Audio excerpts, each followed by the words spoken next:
Halo G6, bertemu lagi dengan Miss Riana.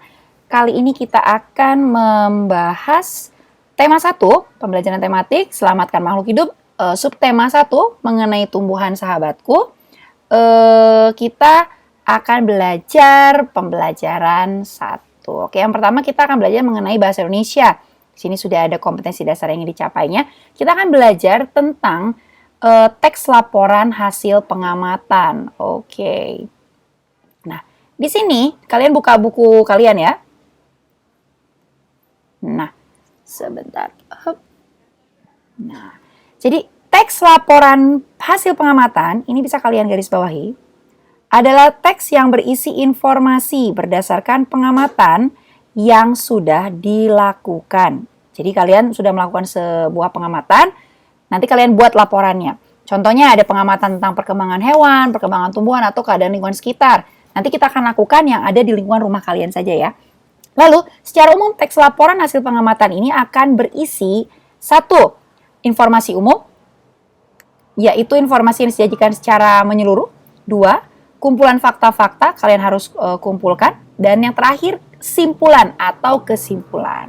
Dalam teks laporan, kalian juga ada ide pokok. Nanti kita akan belajar tentang ide pokok. Nah, ide pokok sendiri adalah gagasan utama atau masalah pokok yang dibahas dalam suatu paragraf.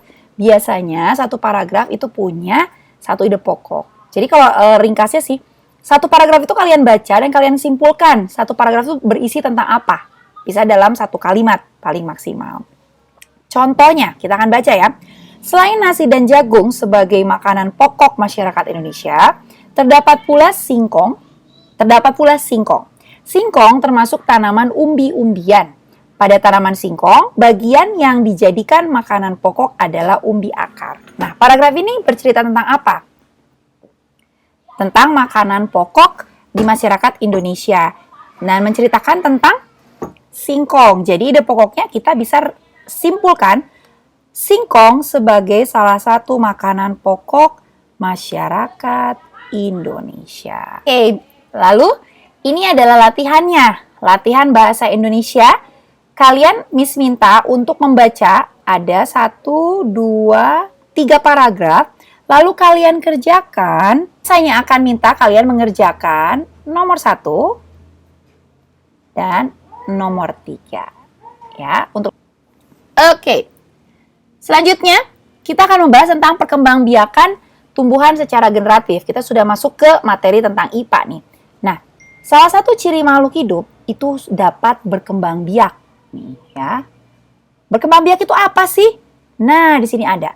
Berkembang biak berarti menghasilkan keturunan. Tumbuhan juga bisa berkembang biak, salah satunya dengan cara generatif. Generatif itu apa, Miss? Ingat, kalian bisa baca di sini garis bawahi buku kalian ya. Perkembangbiakan generatif adalah perkembangbiakan yang terjadi melalui peleburan sel kelamin jantan dan sel kelamin betina.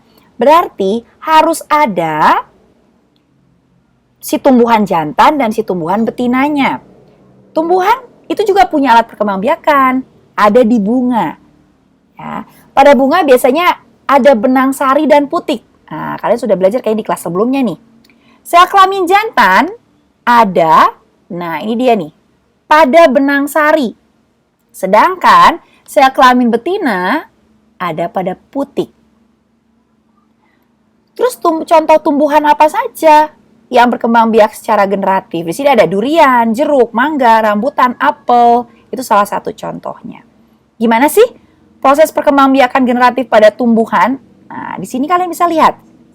Jadi pertama akan terjadi penyerbukan, yaitu serbuk sari akan jatuh di kepala putik. Ingat tadi, serbuk sari ini ada dari mana? Serbuk sari ini ada bagian dari benang sari, yaitu bagian jantan.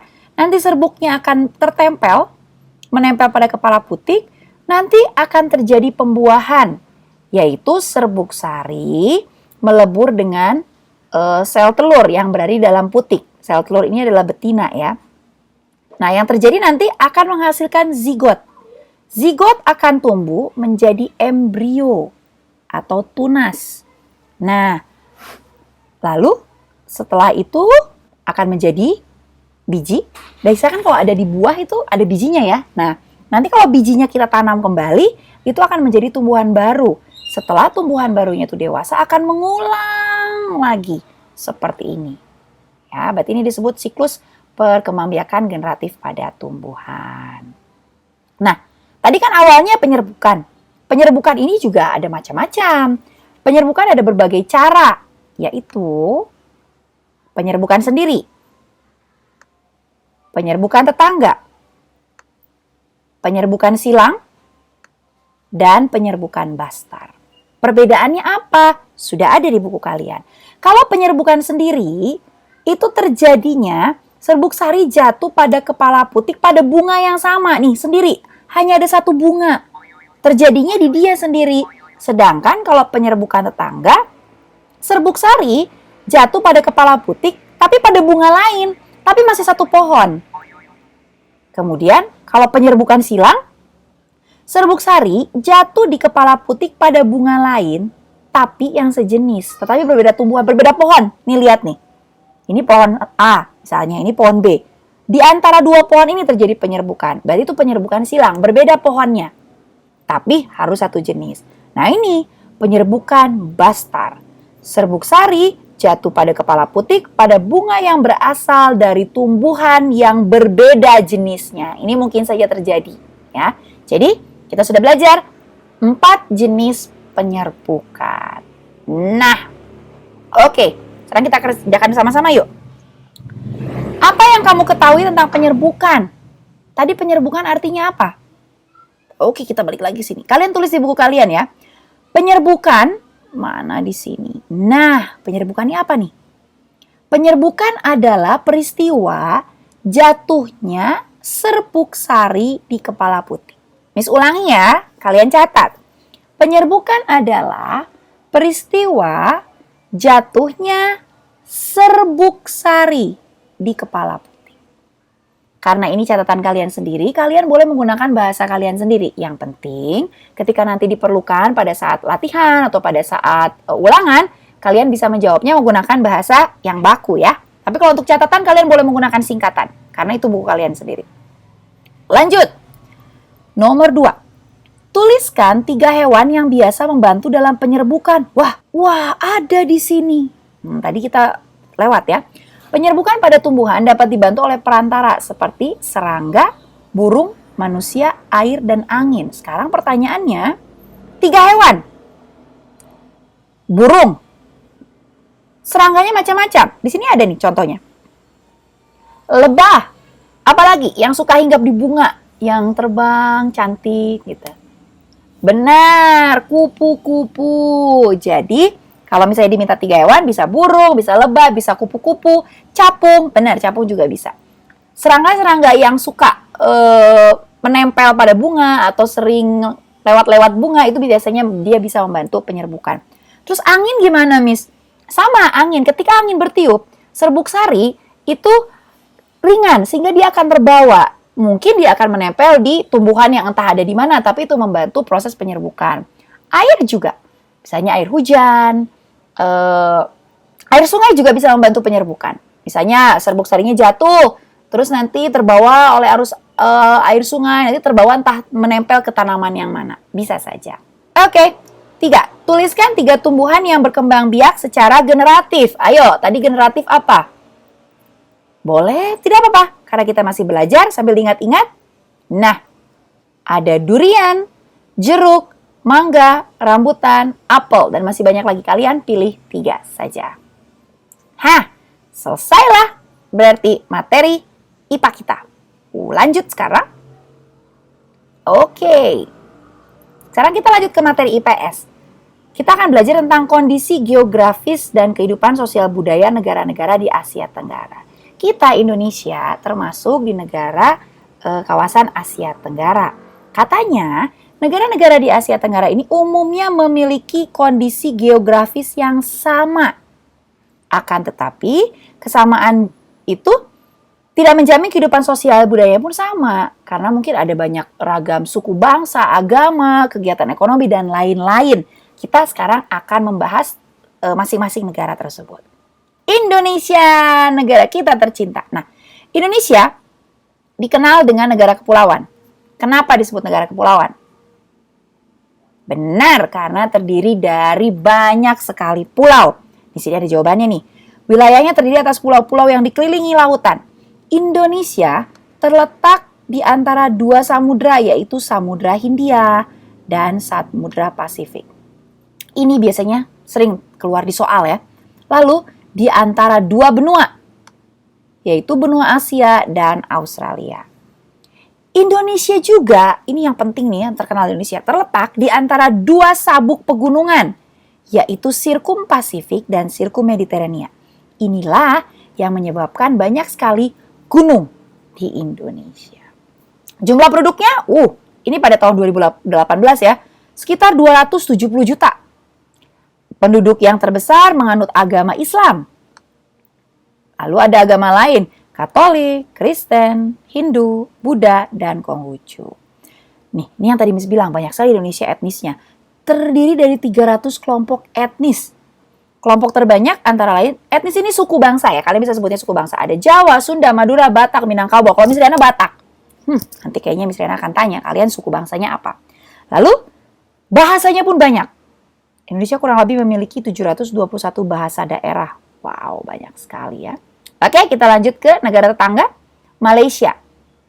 Malaysia dipisahkan oleh Laut Tiongkok Selatan dan Selat Karimata.